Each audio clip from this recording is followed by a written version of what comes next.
Salut à tous, c'est Eliacide. Aujourd'hui on se retrouve pour une vidéo que je me devais de faire depuis un certain moment, dont j'avais parlé un petit peu dans certaines vidéos. On va aborder les outils de réduction des risques pour Psychonautes. Donc le but de cette vidéo est de faire une sorte de guide d'un petit peu toutes les infos que vous devez savoir en tant que psychonaute, en tant qu'explorateur spirituel, qu'usager spirituel des molécules psychédéliques, dissociatives et empathogènes, pour consommer ces molécules de manière responsable et avec le moins de dommages possible sur votre physique, sur votre corps et votre psyché. Donc avant toute chose, ce qu'il est important de comprendre et de garder à l'esprit, de bien avoir en tête, c'est que la consommation des 3 classes de molécules que je viens de mentionner, et la consommation de drogue en général, c'est une pratique extrême. Ça se place dans des pratiques telles que, même si c'est pas un sport, c'est un petit peu comme des choses comme la wingsuit, comme le saut en parachute, le parapente, comme le ski hors piste, le ski freestyle, la moto freestyle, tout ce genre de sport extrême. Leur point commun, c'est que une toute petite erreur, une toute petite fausse manip, un oubli, un mini défaut de matériel, bah ça peut vous conduire tout simplement à la mort ou à de graves blessures, à de graves conséquences pour vous. Souvent là, dans les sports que j'ai mentionnés, c'est surtout pour votre physique, votre corps, hein. Vous pouvez vous casser quelque chose, vous pouvez même mourir, enfin voilà. Mais dans le cas de la consommation de substances, c'est plus au niveau de la psyché que vous risquez d'avoir des problèmes. Dans le cadre de la consommation de substances, surtout les psychédéliques, les dissociatifs et les empathogènes, il y a vraiment un nombre de paramètres énormes à prendre en compte avant de se lancer. Et c'est pour ça que j'ai décidé de faire cette vidéo. C'est un petit peu une compilation des informations que j'ai pu glaner à droite à gauche depuis environ 5 ans que je me renseigne sur le sujet. Parce que je trouve que quand on est expérimenté et qu'on commence à avoir beaucoup d'informations sur le sujet, il y a des choses qui nous semblent un petit peu normales, entre guillemets. Moi, il y a des informations que j'ai, que je connais, qui pour moi sont évidentes, mais qui pour les psychonautes débutants mettent plusieurs années à apprendre, à comprendre et à appliquer. À l'heure où je fais cette petite intro, je sais pas trop combien de temps la vidéo va durer, mais je vous invite vraiment à la regarder jusqu'au bout. Parce que sans avoir les informations que je vais vous donner, vous pouvez tout simplement pas consommer de manière responsable. Jusqu'à maintenant, j'ai pas forcément donné d'outils de RDR, mais justement aujourd'hui ça va être l'occasion de vous donner tout ce que je sais. Je vais tenter d'être le plus objectif possible, même si forcément mon point de vue sera subjectif sur certains points et vous allez le voir. De toute façon, je vous préciserai quand ce sera subjectif pour éviter tout malentendu. Cette vidéo sera sans doute pas exhaustive non plus, ça veut dire qu'il va falloir faire de la recherche à côté de ce que je dis. Il y a forcément des informations que je vais omettre, et du coup c'est de votre responsabilité d'aller creuser plus en profondeur sur le sujet de la réduction des risques pur et dur. Donc tout d'abord vous avez lu le titre, c'est les outils de RDR pour psychonautes, pas pour les toughers, pas pour les fêtards. La consommation dans un contexte festif, c'est une autre dynamique et ça comporte d'autres risques, et je vais pas m'attarder dessus, parce que même si c'est quelque chose que je pratique, c'est pas forcément quelque chose dont j'ai envie de parler sur cette chaîne, pour l'instant en tout cas. Mais voilà, c'est quand même important que vous ayez en tête qu'en contexte festif, il y a d'autres paramètres qui jouent. Je vous invite à vous renseigner sur le sujet, notamment auprès des associations de réduction des risques. Je pense qu'elles pourront vous détailler un petit peu tout ce qu'il y a à savoir dans le contexte festif. Et nous aujourd'hui on va plutôt se concentrer sur le contexte spirituel et thérapeutique. Forcément du coup déjà quand on parle d'usage spirituel, il y a des catégories de molécules qui sautent. Pourquoi ? Parce qu'on ne peut pas utiliser toutes les catégories de molécules dans un contexte thérapeutique et d'éveil spirituel. Je me réfère surtout aux molécules qui, sur la page de Psychonautes Wiki, le forum anglophone, n'ont pas la catégorie effets transpersonnels. C'est-à-dire justement les effets qui mènent à des sentiments d'interconnectivité, à des réalisations existentielles, à un traitement des traumatismes, etc. Donc globalement, on vire de cette catégorie de molécules à usage thérapeutique et spirituel tous les opioïdes, tous les dépresseurs du système respiratoire pur, c'est-à-dire que par exemple le DXM, qui est un dissociatif, est aussi un dépresseur, mais a des qualités dissociatives, et donc peut mener à un éveil spirituel, peut être utilisé en contexte spirituel, thérapeutique, etc. Mais tout ce qui va être benzodiazépine, alcool, GHB, morphine, héroïne, dérivés opioïdes en tout genre, fentanyl, chloroforme, barbiturique, bref, tout ça, c'est impossible à utiliser en usage spirituel, il n'y a pas d'effet spirituel, tout simplement, ce n'est juste pas possible. Et toutes les personnes qui vous diront le contraire sont d'énormes menteurs. Ensuite, il y a aussi tous les stimulants purs, c'est-à-dire que la MDMA a des propriétés stimulantes, effectivement, globalement ça va booster, ça va donner envie de danser, ça va donner envie de parler, mais à côté de ça, elle a aussi une possibilité d'usage thérapeutique, d'usage spirituel, avec des réalisations existentielles, et un sentiment d'interconnectivité. Du coup, quand je parle de sentiment d'interconnectivité, ça fait notamment référence, entre autres, aux sensations que je décris dans la vidéo de mon trip report Elias Flip. À certains moments, je pense que vous comprendrez de quoi je parle. Il y a aussi, c'est des sensations qu'on ressent pendant les candy flips, pendant les hauts dosages de psychédéliques, de LSD, etc. La MDMA est capable de provoquer ce genre de choses. Ce n'est pas le cas d'autres stimulants, comme la cocaïne, l'amphétamine, aussi appelée le speed, même si dans le speed, il y a d'autres substances qui sont retrouvées que l'amphétamine, mais on considère que c'est de l'amphétamine. Tout ce qui va être les stimulants un petit peu exotiques, genre NEP, Excedron, tout ça, l'alpha-PVP et tous ses dérivés, le MDPV, les amphétamines fluorées, genre 3FA, 3FMA, 2FA, 4FMA, tout ce genre de trucs, c'est pareil. Ah oui, aussi les FEA, aussi, la série des 2FEA, 3FEA, 4FEA, etc. C'est impossible de les utiliser en usage spirituel, thérapeutique. Alors après, il y a néanmoins une interrogation sur une seule amphétamine fluorée, c'est la 4FA. Alors cette molécule-là, je l'ai jamais testée personnellement, mais sur le Psychonaut Wiki, sur la page en anglais, là où il y a tous les effets, à la fin, il y a un effet transpersonnel, je me souviens plus lequel, donc ça suggère que ça pourrait être utilisé en contexte thérapeutique et ou spirituel. Maintenant, c'est vraiment à prendre avec d'énormes pincettes et je pense que ça a été rajouté là par erreur. Franchement, il faudrait que je teste la molécule par moi-même et que je me rende compte, que je m'informe plus aussi. Mais honnêtement, je pense pas que ça fasse partie des molécules très intéressantes dans un contexte thérapeutique et spirituel. La 3-MMC et la 4-MMC, bien qu'il y en a qui pensent que c'est possible de les utiliser en contexte spirituel et ou thérapeutique, moi je pense que c'est pas possible. Je m'appuie sur l'expérience d'un chercheur et youtubeur qui s'appelle Andrés Gomez Emilson, je mettrai le lien de sa chaîne en description, qui dit que vous avez l'impression que ça a un effet thérapeutique et spirituel, que c'est tout juste en dessous de la limite du moment à partir duquel ça pourrait être thérapeutique et spirituel, mais que ça ne l'est pas. Donc moi, c'est des molécules que j'ai pas testées, mais tous les retours que j'ai lus disent quand même que globalement, c'est effectivement quelque chose de quand même assez stimulant, et même s'il y a le côté love, empathique et tout, il n'y a pas ce truc thérapeutique qu'on peut retrouver chez la MDMA, chez le 6-APB, et ce genre de choses. Donc c'est des molécules que je considère inutiles à explorer dans ma vision du psychonautisme, dans ma vision de comment je vois l'exploration spirituelle et thérapeutique. Maintenant, c'est quelque chose d'assez subjectif, mais si votre objectif c'est plutôt d'explorer le côté thérapeutique et spirituel, je pense pas que ce soit des molécules adaptées. Et je parle bien au vu de ce que j'ai lu et entendu sur le sujet.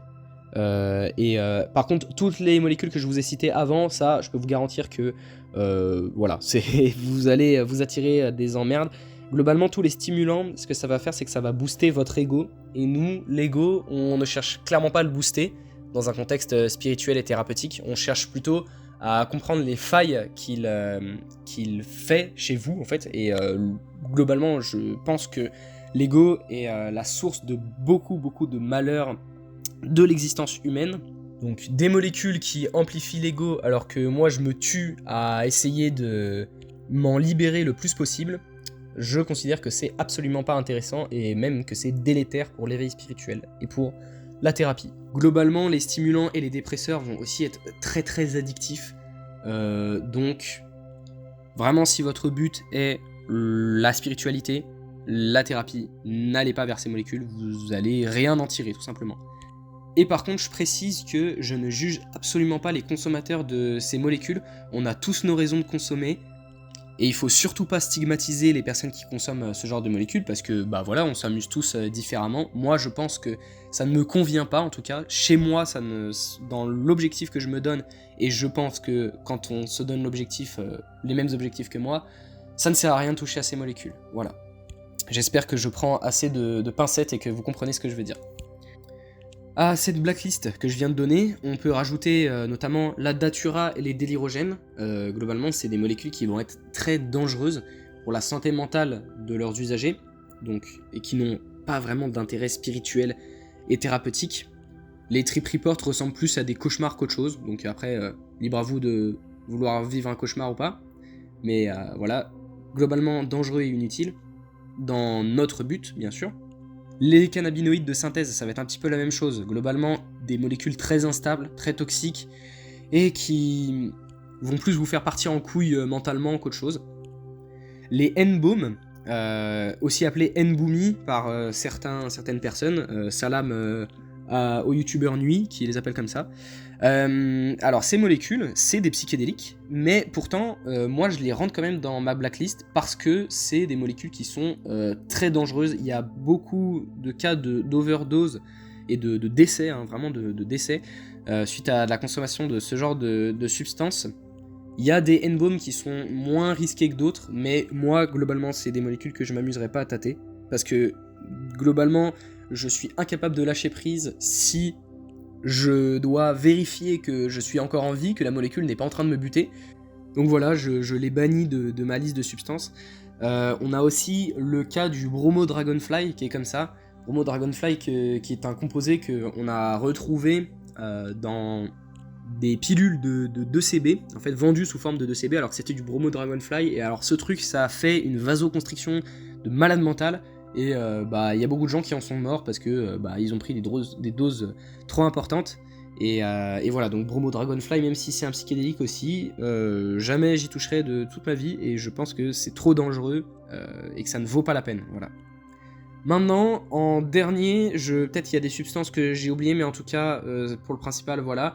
En dernier, c'est le PCP et ses dérivés. Alors, le PCP et ses dérivés, donc c'est des dissociatifs, cette fois-ci, qu'on pourrait aussi penser qui seraient utiles pour l'éveil spirituel et la thérapie, mais malheureusement, c'est des molécules qui sont beaucoup trop instables et qui, mentalement, je veux dire, dans leurs effets, qui provoquent beaucoup de délire, de manie, un petit peu à la manière des délirogènes, mais ça reste quand même très différent des délirogènes, hein, voilà. Mais ça fait partir en couille, concrètement.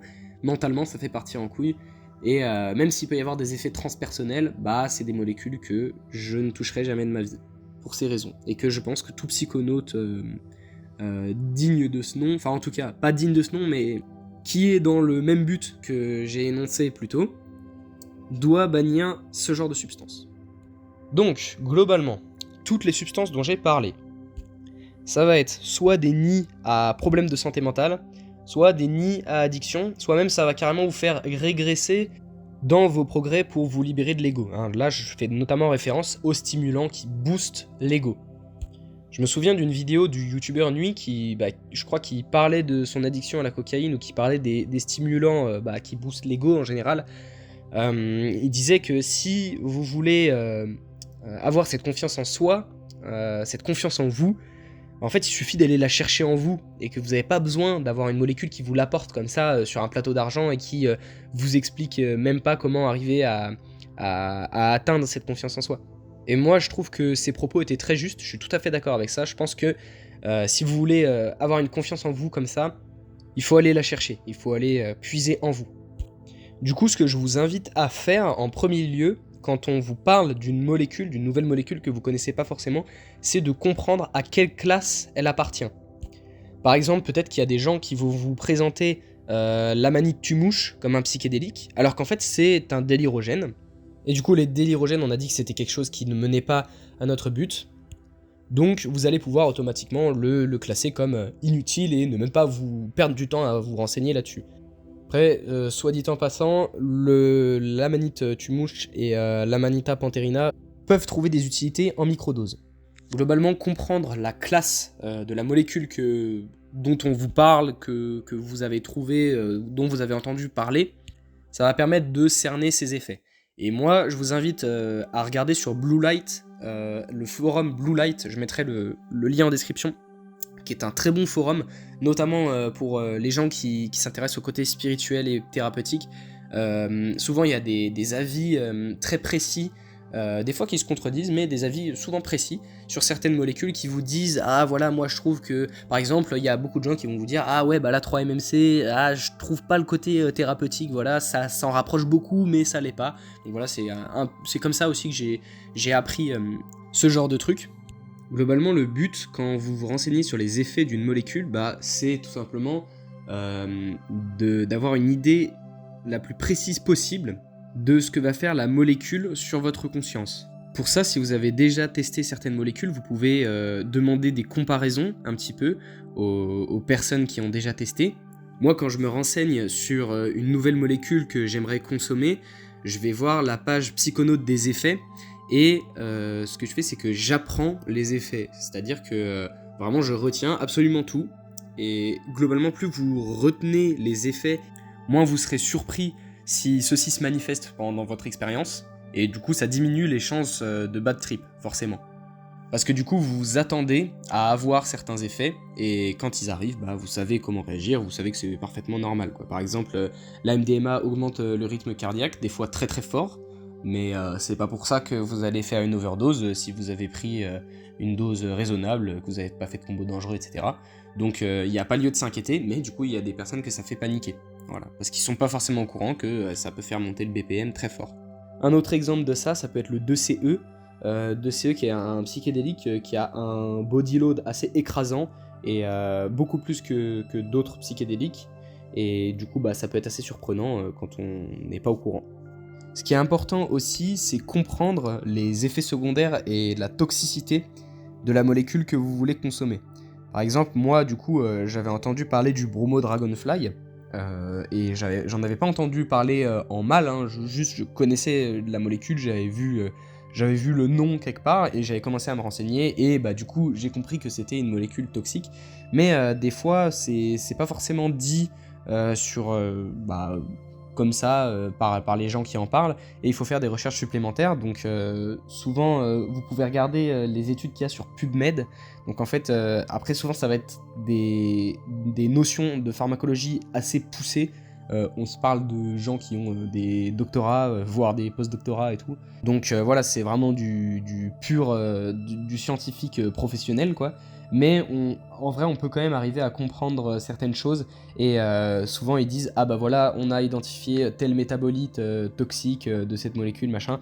Donc les études que vous trouverez sur PubMed et sur la plupart des revues scientifiques, c'est quand même des choses assez carrées, parce que avant de publier un papier scientifique, il y a une relecture par les pairs, etc.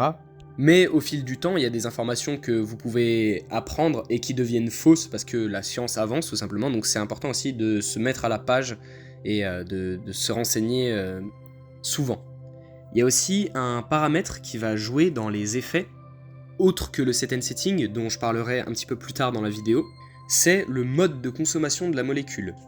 Donc du coup, si vous changez de mode de consommation, les effets vont être impactés. Déjà, très souvent, en sniff, la dose à prendre est beaucoup moins importante que la dose en oral, mais c'est pas vrai pour toutes les molécules.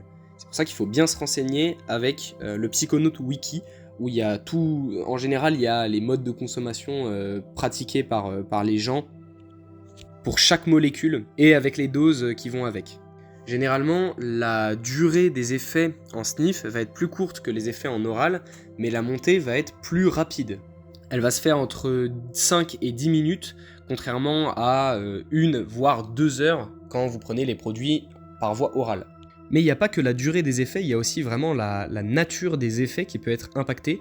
Par exemple, la MDMA, quand on la prend par voie orale, l'effet empathique, vraiment de love envers les autres, envers soi, envers la vie même, est très très prononcé, alors que quand on va sniffer la MDMA, ça va être beaucoup plus axé sur le côté stimulant de la molécule, et moins sur le côté empathique, love et explosion d'amour que vous pouvez ressentir par voie orale.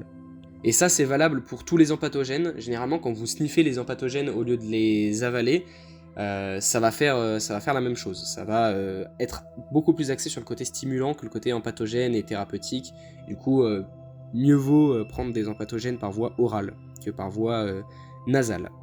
Évidemment aussi, les risques ne sont pas les mêmes par voie orale et par voie nasale.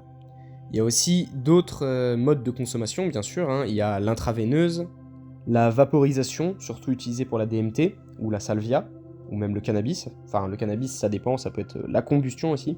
Il y a aussi le plug, c'est-à-dire la prise de substances par voie anale. Personnellement, j'utilise uniquement la voie orale, la voie fumée ou la voie sniffée, donc c'est-à-dire par le nez. Et du coup, je ne vais pas détailler les autres modes de consommation parce que je ne connais tout simplement pas les dispositions à prendre pour consommer à moindre risque par ces modes d'administration. Donc la voie orale, il n'y a pas vraiment de mesures à prendre, si ce n'est juste d'emballer votre poudre dans une feuille à rouler. Donc on appelle ça faire un parachute. Je vous laisse trouver des tutos sur internet de comment faire ça. Si votre molécule est directement sous forme de cachet, vous avez simplement à l'avaler. Par contre, si vous décidez de prendre la voie du sniff, il va y avoir d'autres choses à gérer, d'autres paramètres à prendre en compte. Du coup, je vais vous expliquer un petit peu la méthode à suivre, que je suis personnellement. Déjà, avant de faire quoi que ce soit, je me lave les mains. Ensuite, je désinfecte la surface sur laquelle je vais sniffer, que ce soit avec de l'alcool à 90 ou du gel hydroalcoolique si c'est la Hess. Je désinfecte aussi tout ce qui va toucher le produit. Donc la carte qui va me servir à écraser le produit, la cuillère qui va me servir à sortir le produit du sachet. Je privilégie les cartes qui ne servent pas trop souvent, donc évitez les cartes de crédit, les cartes de transport qui souvent emmagasinent les microbes parce que vous allez beaucoup les utiliser et les surfaces sur lesquelles elles vont être posées sont beaucoup utilisées par tout le monde.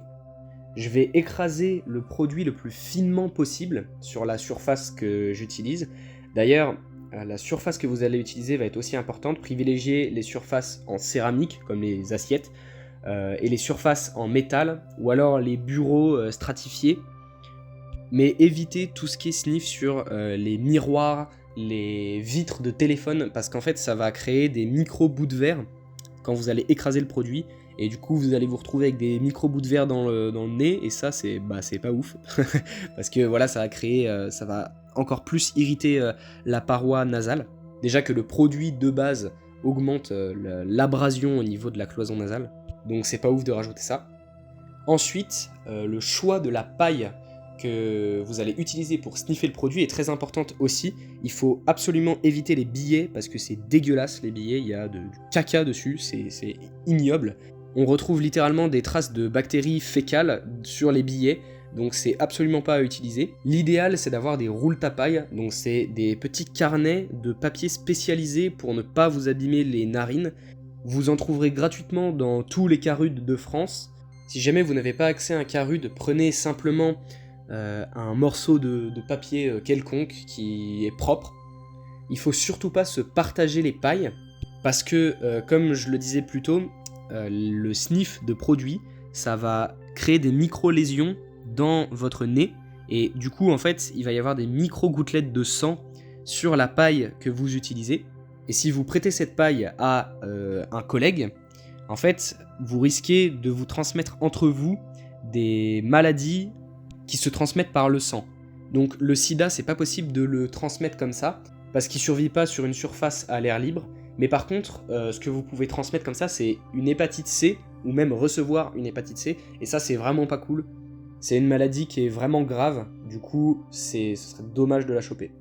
Une fois que vous avez sniffé votre produit, 5 à 10 minutes après, il faut que vous rinciez le nez avec du sérum physiologique pour éliminer le plus de résidus possible et venir soulager la cloison nasale pour vraiment limiter l'abrasion. Et ça, c'est important de le faire après chaque trace. L'idéal quand vous sniffez le produit, c'est de séparer en deux la trace que vous voulez faire, donc en deux traces équivalentes, pour en prendre une par narine. Et donc du coup, en gros, vous allez avoir vos deux narines qui vont tanker, parce que si en plus vous sniffez qu'avec une seule narine, et vous allez en avoir une qui va s'abîmer beaucoup plus vite, C'est pour ça que c'est important que les deux participent, entre guillemets.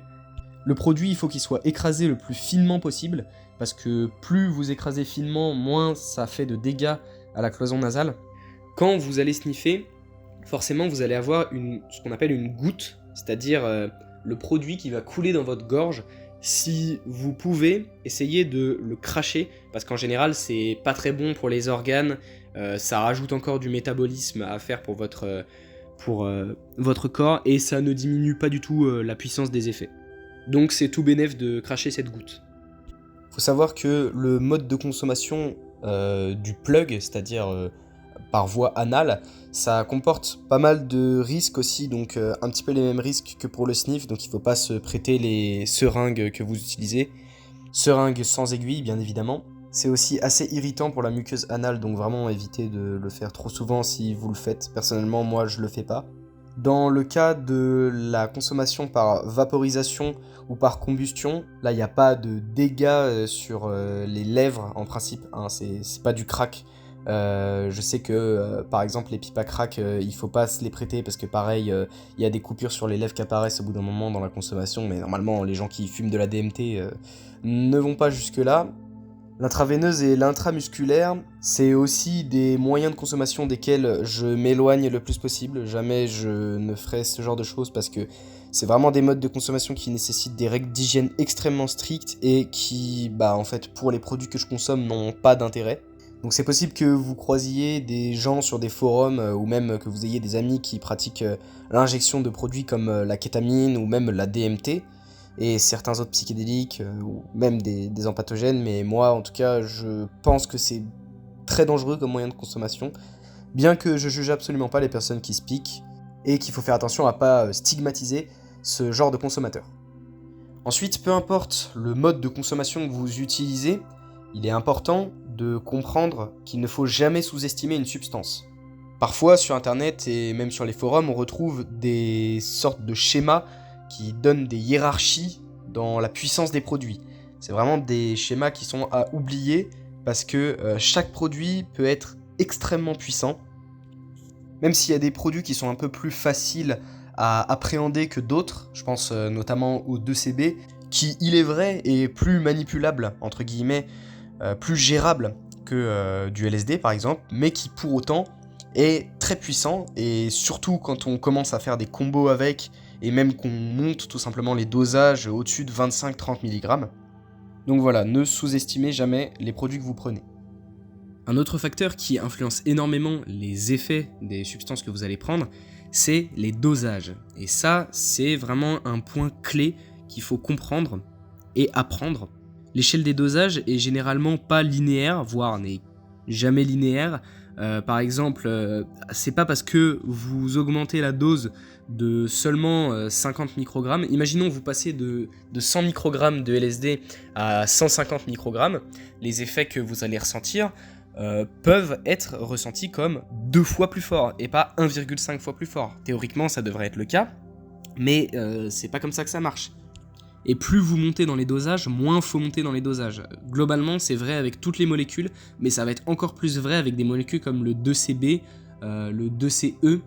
Globalement, avec toute la série des 2CX, ça va être vraiment primordial de faire attention quand vous montez les dosages, parce que, par exemple, sur le 2CB, 2 mg de différence peuvent significativement affaiblir ou augmenter le trip, selon si vous avez fait 2 mg de plus ou de moins.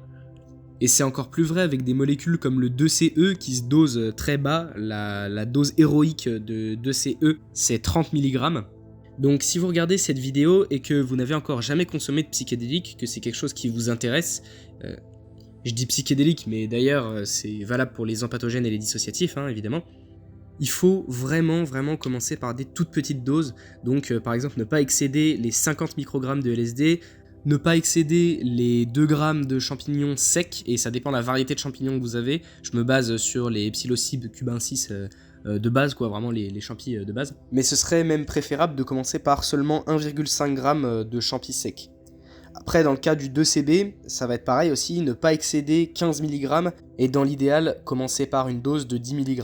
Il y a aussi des psychédéliques à ne pas tester quand vous êtes débutant. Par exemple, ne faites pas votre première expérience psychédélique avec du 2CE parce que c'est vraiment une molécule très puissante qui nécessite une très grande maîtrise déjà des psychédéliques pour en arriver à ce stade.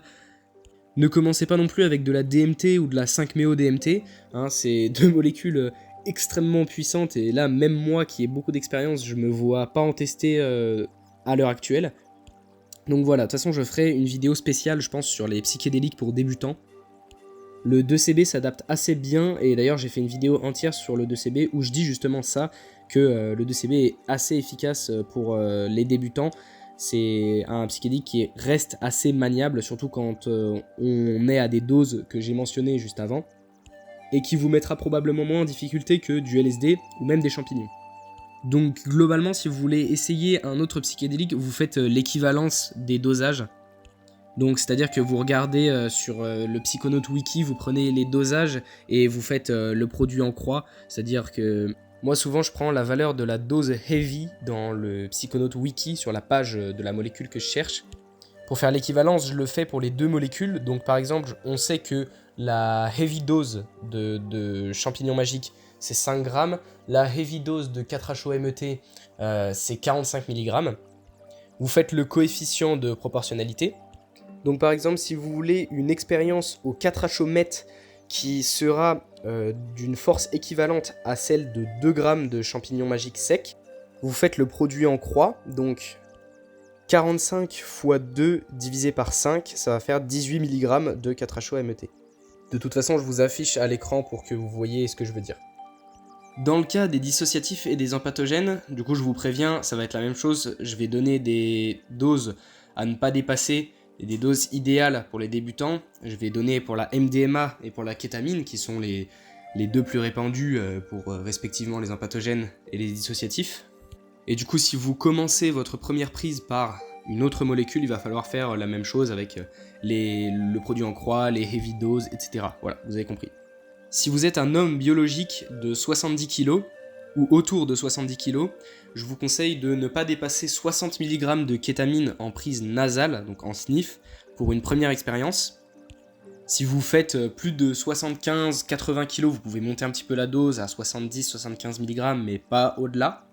Et si vous faites moins de 70 kg, vous pouvez revoir les dosages à la baisse. Si vous êtes une femme biologique de 60 kg ou un petit peu plus, il vaut mieux pas dépasser les 50 mg de kétamine en intranasal. Si vous faites plus de 60 kg, vous pouvez revoir les dosages un petit peu à la hausse. Si vous faites moins, vous pouvez revoir les dosages un peu à la baisse. Dans le cas de la MDMA, pour les hommes biologiques de 70 kg environ ou un petit peu plus, mieux vaut ne pas dépasser les 90 mg de MDMA. Si vous faites plus de 70-75 kg, vous pouvez revoir les dosages à la hausse de 10 à 15 mg, voire peut-être même 20 mg. Pour les femmes biologiques de 60 kg environ, il vaut mieux ne pas dépasser les 70 mg de MDMA. Donc à chaque fois, les dosages que je donne, là c'est pour les premières expériences, les gens qui n'ont jamais testé. Si vous faites un petit peu plus ou un petit peu moins, vous pouvez revoir les dosages à la baisse ou à la hausse de environ 10 à 20 mg. Voilà. Là, je précise le poids pour les dissociatifs et les empathogènes parce que ça joue, contrairement aux psychédéliques où ça joue pas vraiment. Ça joue un petit peu, mais beaucoup moins que dans ces cas-là. Par exemple, j'ai des amis qui sont des hommes biologiques et qui pèsent 90 kg, c'est vrai qu'il leur faut quand même pas mal de MDMA pour sentir vraiment les effets et avoir des effets complets. Et il leur faut souvent plus de kétamine aussi que moi qui suis plutôt léger et qui fait environ 70 kg. Gardez en tête que là, les dosages que je viens de donner pour des premières expériences, ça peut déjà être trop élevé. Globalement, j'ai essayé de réfléchir les choses pour que vous ayez pas de problème, pour que vous ayez des premières expériences avec des effets qui sont ni trop forts ni trop faibles. Mais si vous voulez être encore plus safe, vous pouvez diminuer encore bien plus les dosages, il n'y a pas de souci. Normalement, la moyenne des gens ne devrait pas trop être perturbée avec les doses que j'ai mentionnées. Ça ne devrait pas être trop fort pour vous. Ça vous permettra de découvrir les molécules dont j'ai parlé de manière assez douce, mais avec des effets qui seront quand même plutôt bien présents. Une fois que vous avez de l'expérience avec les molécules, imaginons que par exemple vous ayez pris plusieurs fois de la kétamine et que là vous voulez tenter un trip à la DCK ou même au DXM, vous n'êtes pas forcément obligé de passer par la case très petite dose. Généralement vous pouvez prendre quand même des doses moyennes, n'allez pas non plus forcément dans les expériences fortes directement. Vous regardez les dosages sur le Psychonaut Wiki et vous restez dans la tranche moyenne, médium. Après, ça sera toujours plus safe de commencer par des dosages bas sur des molécules que vous n'avez pas encore testées, même quand vous avez de l'expérience. Mais dans mon cas personnel, une fois que j'avais de l'expérience avec une molécule d'une classe, généralement je pouvais me permettre d'aller dans les dosages moyens directement avec d'autres molécules de cette même classe. Je précise bien dosage moyen, pas dosage fort. Parce qu'il n'y a qu'après avoir testé la molécule à plusieurs doses ou au moins une fois à dosage moyen que vous pouvez passer sur des dosages forts. Et quand je dis moyen, fort, etc., faible et tout, je me réfère vraiment à la plage des doses qu'il y a sur le Psychonaut Wiki de chaque molécule.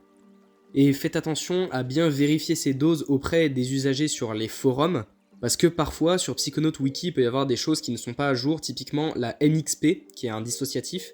Ils ont mis les dosages pour une autre forme que l'hydrochloride, et je sais pas pour quelle forme c'est de la molécule, mais en tout cas c'était autre chose que l'hydrochloride, et là la MXP qui circule actuellement c'est de l'hydrochloride, du coup les dosages qu'il y a sur Psychonaut Wiki sont trop forts par rapport à ce que c'est vraiment.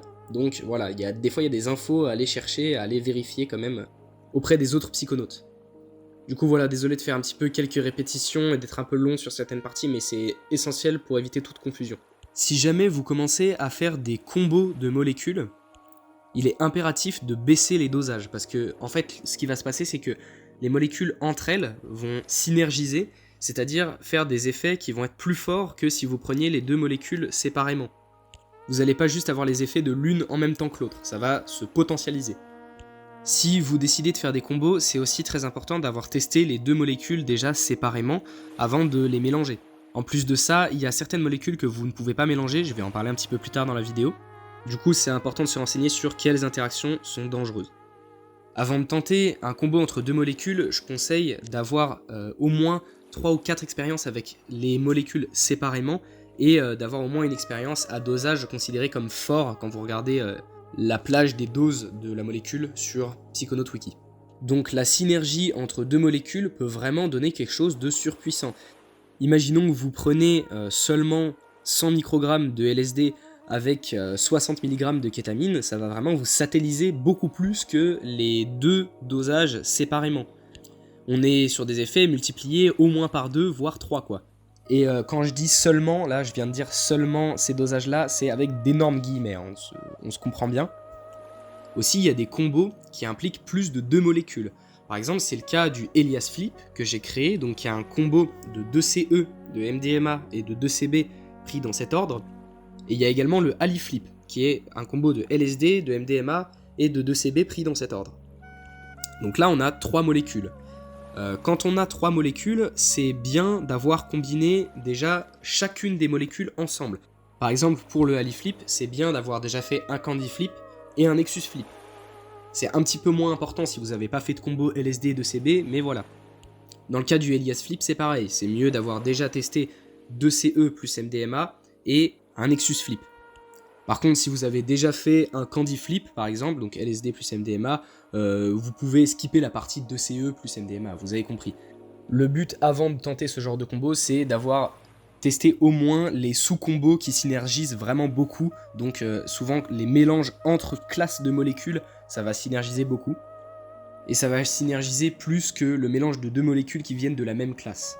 Genre en gros, pour donner un exemple, si vous mélangez un psychédélique avec un ampathogène, il y aura plus de synergie que deux psychédéliques, comme les molécules ne viennent pas de la même classe.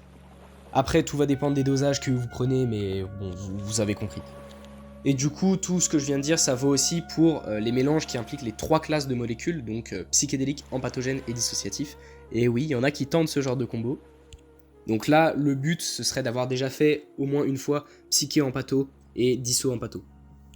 Pour connaître les dosages que vous allez prendre, personne n'a de balance dans l'œil.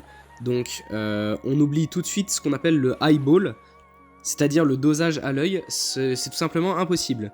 Si j'avais suivi juste mes yeux, dites-vous qu'il y a un jour où j'aurais pu prendre 300 mg de kétamine au lieu de 80 mg.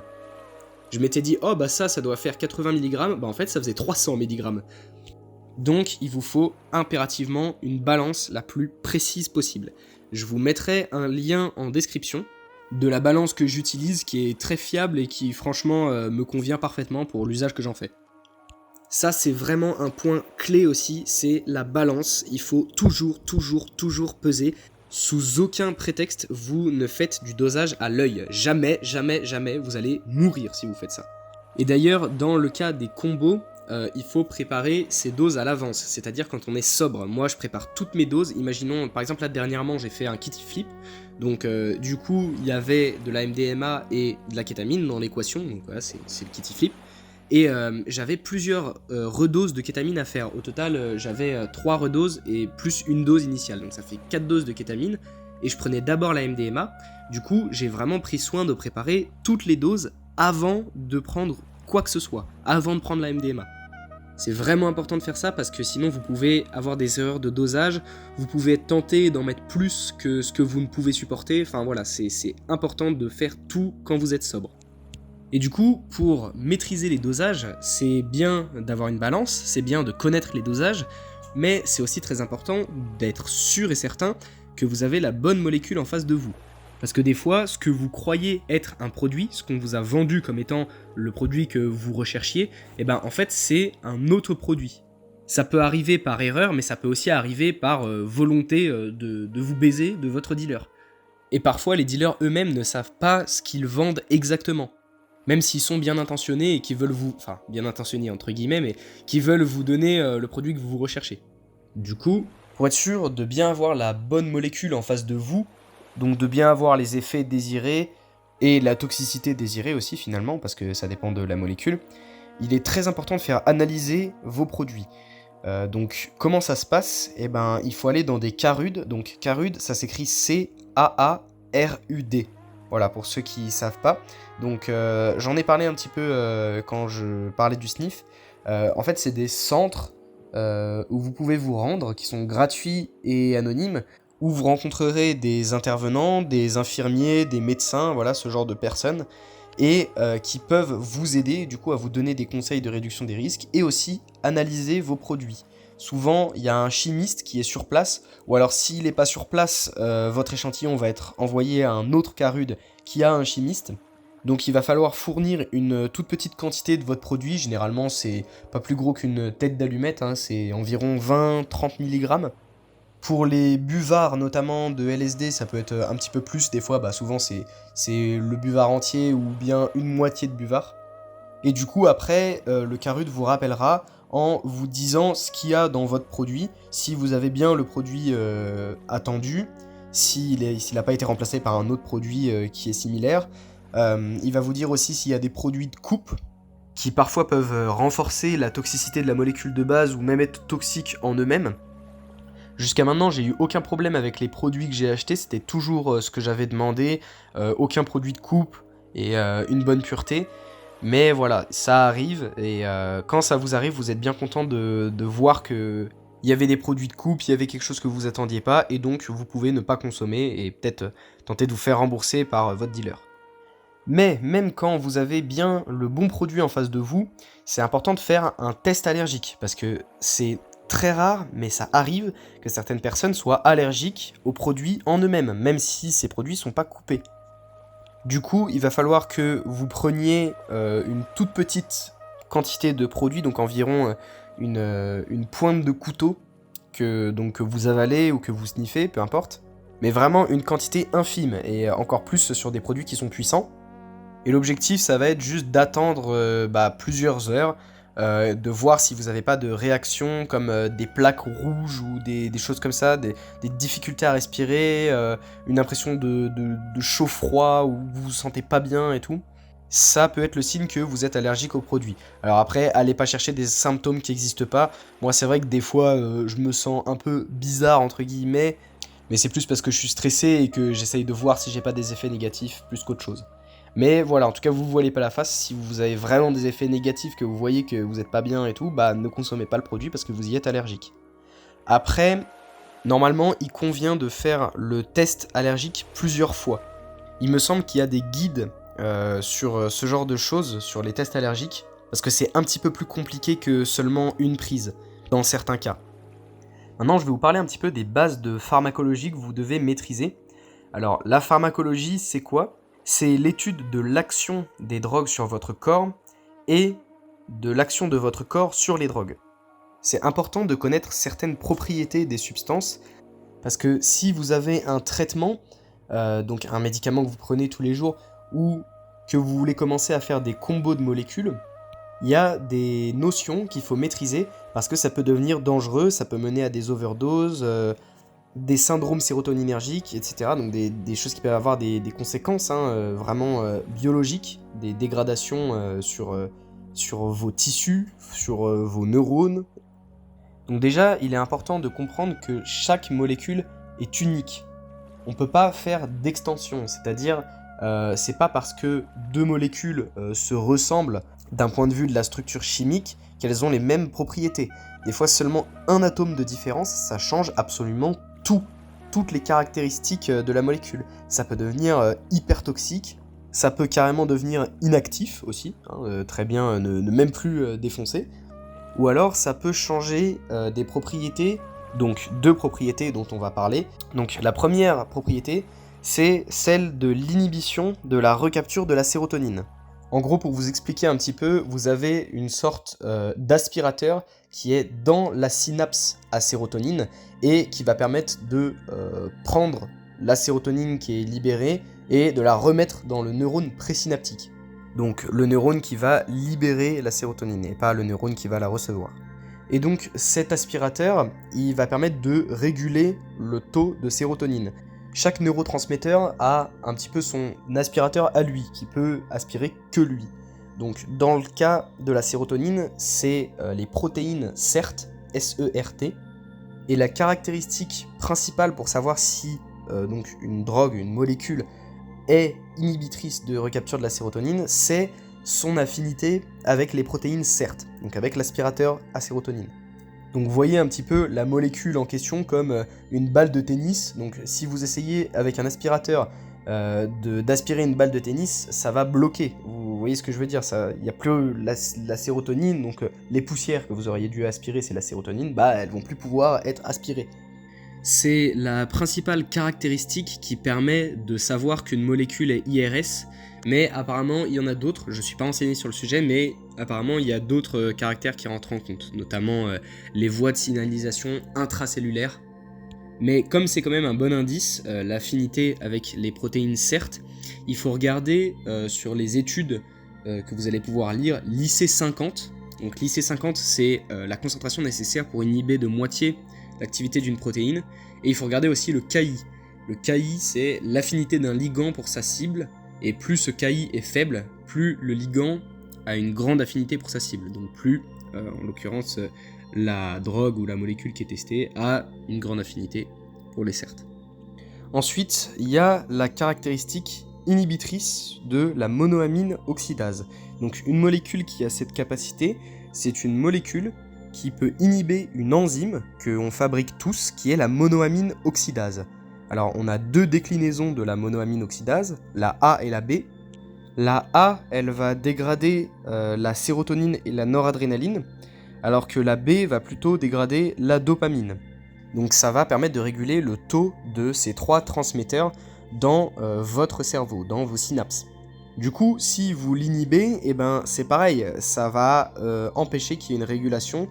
Donc c'est pour ça que dans le cas d'une molécule IRS et d'une molécule IMAO, on ne peut pas les mélanger avec des empathogènes, parce que les empathogènes, donc comme la MDMA, sont des triples libérateurs donc de sérotonine, de noradrénaline et de dopamine.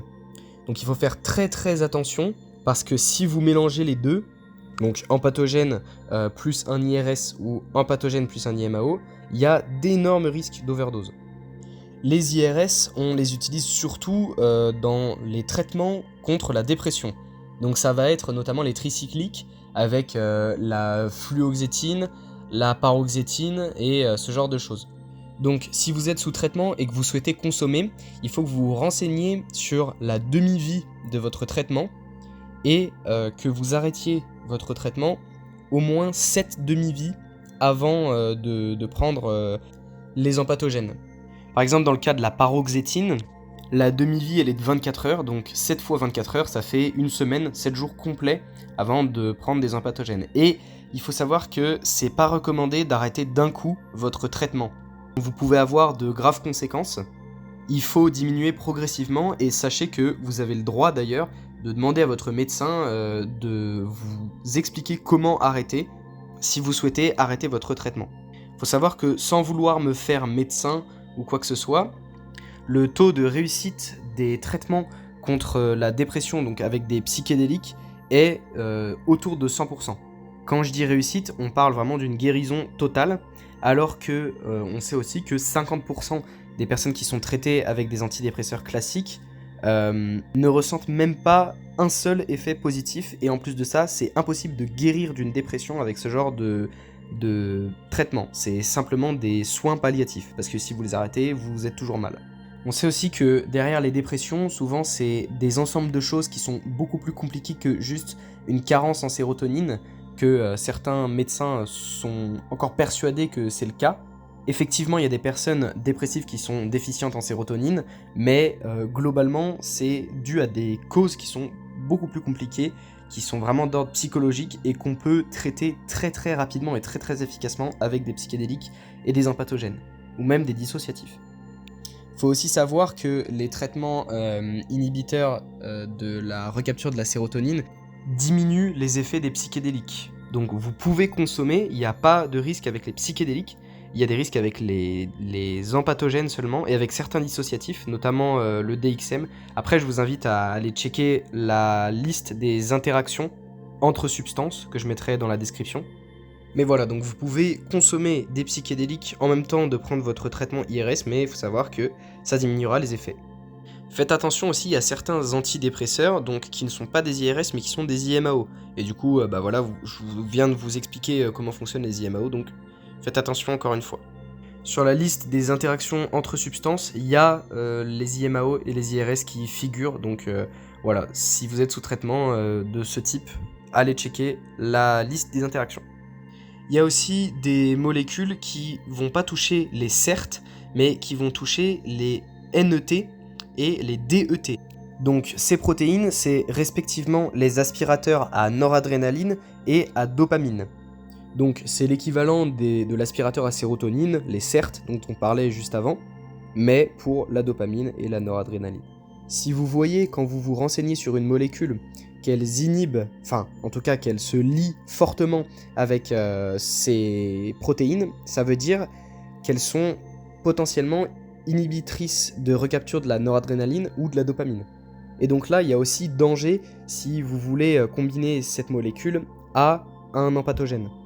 Je pense notamment au 5-MeO-MIPT, aussi appelé Foxy, qui a une grosse affinité pour les NET. Voilà, c'est quelque chose que j'ai pas vu chez beaucoup de molécules, mais en tout cas chez le 5-MeO-MIPT, il y a cette caractéristique. Donc, impossible de le combo avec des empathos. Un autre point à prendre en compte, c'est aussi les enzymes métaboliques. Donc en gros, comme je vous disais tout à l'heure, en pharmacologie, on va étudier l'action des drogues sur votre corps et aussi l'action de votre corps sur les drogues, et votre corps va en fait sécréter des enzymes qui vont lui permettre de métaboliser les substances que vous ingérez. Donc c'est-à-dire de les découper en plus petits morceaux, entre guillemets, et après de pouvoir les excréter, donc que ce soit par les reins, le foie, les poumons, etc. Donc les organes sont un petit peu tous impliqués. Après, il y en a qui sont plus ou moins impliqués. Enfin, c'est différent pour toutes les molécules. Et du coup, les enzymes qui vont nous intéresser, ça va être le cytochrome P450 et donc les sous-types de ce cytochrome P450. Donc, les sous-types qui nous intéressent, souvent qui vont dégrader les drogues et les substances qu'on utilise, en tout cas, donc les dissos, les empathos, les psychés, ça va être le CYP2D6, le CYP3A4 et le CYP1A2. Si jamais vous avez une molécule, que ce soit une substance, une drogue entre guillemets, ou un médicament qui va inhiber une de ces enzymes, ça va perturber la chaîne métabolique, donc la façon dont votre corps va éliminer la substance, et donc du coup la substance va pas s'éliminer correctement, et du coup vous pouvez faire une overdose parce que la substance s'accumule et ne se vire pas de votre corps. Du coup, il n'y a pas seulement des médicaments qui font ça, il y a aussi des molécules qui sont présentes dans le pamplemousse et le pamplemousse blanc. C'est pour ça qu'il y a des gens qui prennent du jus de pamplemousse pour intensifier les effets du DXM, par exemple, ou les effets des opioïdes, donc de la codéine, de la morphine, etc. Donc faites attention à pas prendre de pamplemousse au moins 5-6 jours avant de faire un trip, parce que ça pourrait intensifier les effets. Normalement, le pamplemousse, ça vous fera pas faire d'overdose non plus, mais voilà, ça peut potentialiser les effets. Et du coup, si vous avez des traitements qui interagissent avec ce genre d'enzymes, c'est vraiment important de le prendre en compte. Faut vraiment regarder les propriétés des traitements que vous prenez. Globalement, si vous n'avez pas de traitement, je vous invite vraiment à consulter la table des interactions entre substances pour comprendre quels mélanges sont dangereux et quels mélanges passent et sont ok. Il y a des substances qui ne sont pas sur cette liste des interactions, enfin sur cette table des interactions. Du coup, les combos inconnus, c'est-à-dire, donc par exemple, il y a certaines molécules, on ne sait pas trop leurs propriétés. Je pense notamment à la DMXE. La DMXE, c'est un dissociatif dont j'ai parlé sur la chaîne. J'ai fait un trip report où je l'avais consommé. Et en fait, cette molécule, on a des pistes comme quoi ça pourrait être IRS, mais on n'en est pas sûr. Et du coup, pour l'instant, par précaution, il vaut mieux ne pas la combiner avec des molécules comme les empatogènes. Maintenant, je vais vous donner quelques exemples de combos qui sont à ne pas faire, à éviter, voire même des combos dangereux.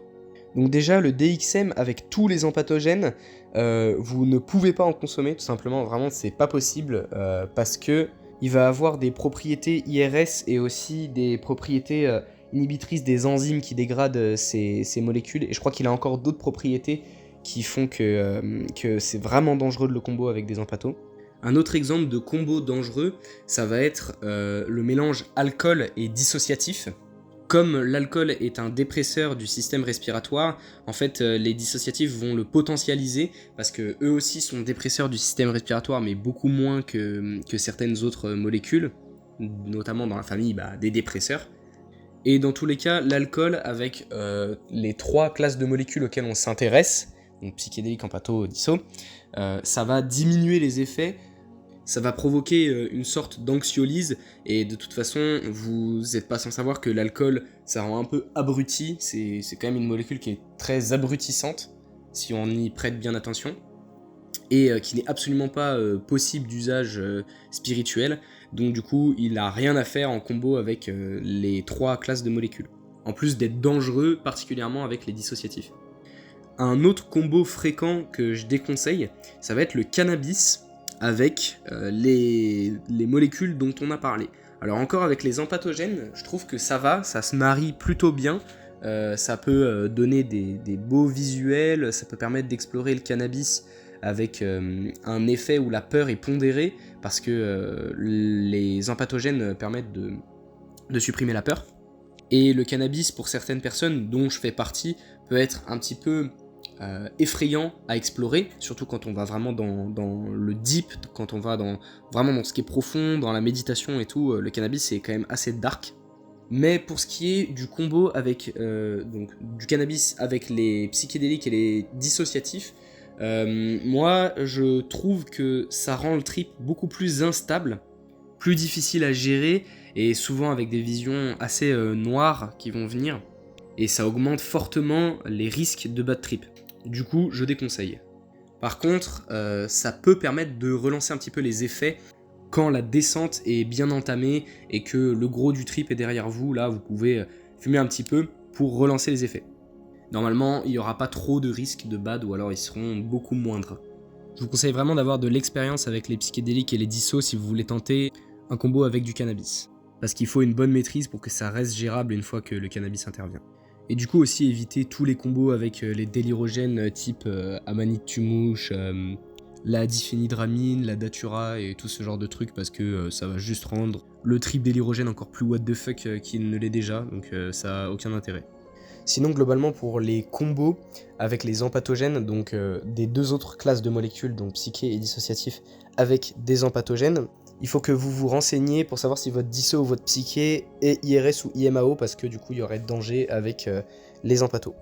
Maintenant, je vais vous parler un petit peu du mécanisme de tolérance. Alors, du coup, une tolérance, c'est quoi? C'est quand des effets sont diminués, voire supprimés, suite à une consommation répétée ou non d'une substance.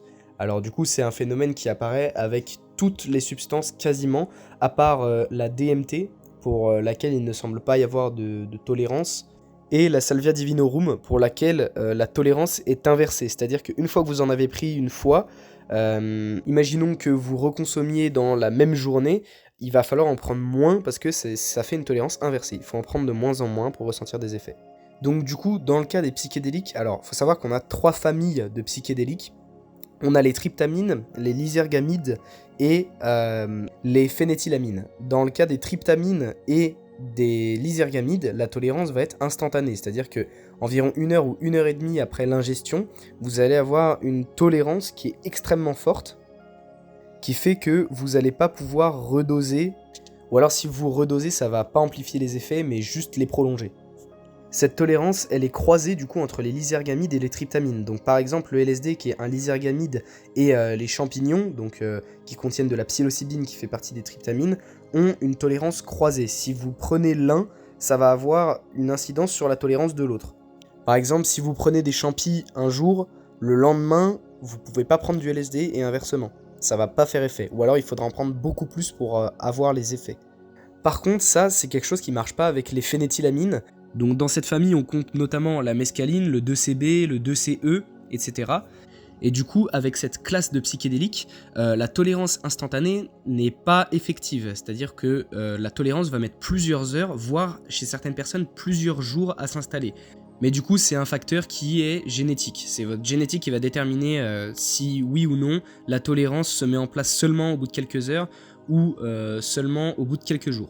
Et donc cette tolérance aux phénéthylamines, elle va être croisée avec celle des tryptamines et des lysergamides, mais seulement dans un sens. C'est-à-dire que par exemple, si vous prenez une phénéthylamine avant une tryptamine ou un lysergamide, la tryptamine ou le lysergamide ne fera pas totalement effet, voire ne fera pas effet du tout. Quand je dis prendre une phénéthylamine avant, ça veut dire que ce soit quelques heures avant ou même un jour ou 2 jours avant. Donc concrètement, qu'est-ce que ça implique? Ça veut dire que par exemple, vous pouvez faire LSD puis 2CB, mais vous pouvez pas faire 2CB puis LSD. Alors je tiens quand même à préciser qu'il y a certaines personnes qui, quand elles font LSD puis 2CB, l'effet du 2CB peut être un petit peu amoindri, mais c'est pas forcément quelque chose de gênant parce que ça va synergiser avec le LSD. Donc de toute façon, la puissance qu'on perd par la tolérance, on la gagne grâce à la synergie. Et pour avoir déjà fait l'expérience du coup, par exemple dans des haliflips, où certes il y a un empathogène qui est rajouté, donc il y a forcément de la puissance en plus, mais j'ai trouvé que le 2CB faisait vraiment effet à pleine puissance. Du coup, le tout c'est que si vous voulez drop d'abord la phénéthylamine avant une tryptamine ou un lysergamide, pour X ou Y raison, et dans un même trip, c'est-à-dire le même jour, il va falloir prendre la trypta ou le lysergamide maximum 1 heure, 1 heure et demie après la phénéthylamine. Comme ça, vous êtes sûr de ne pas perdre trop de puissance. Mais gardez en tête que pour les psychédéliques, du coup, c'est un petit peu variable la tolérance. Voilà, ça varie d'une personne à une autre. Je vous invite à tenter dans un sens et dans un autre pour voir comment est-ce que vous réagissez. Pour éviter de développer toute tolérance aux psychédéliques, moi je recommande de mettre au moins 2 semaines entre chaque prise, et là je parle de l'espacement seulement pour la tolérance. Et on parlera de l'aspect sécuritaire et psychologique des espacements un petit peu plus tard dans la vidéo.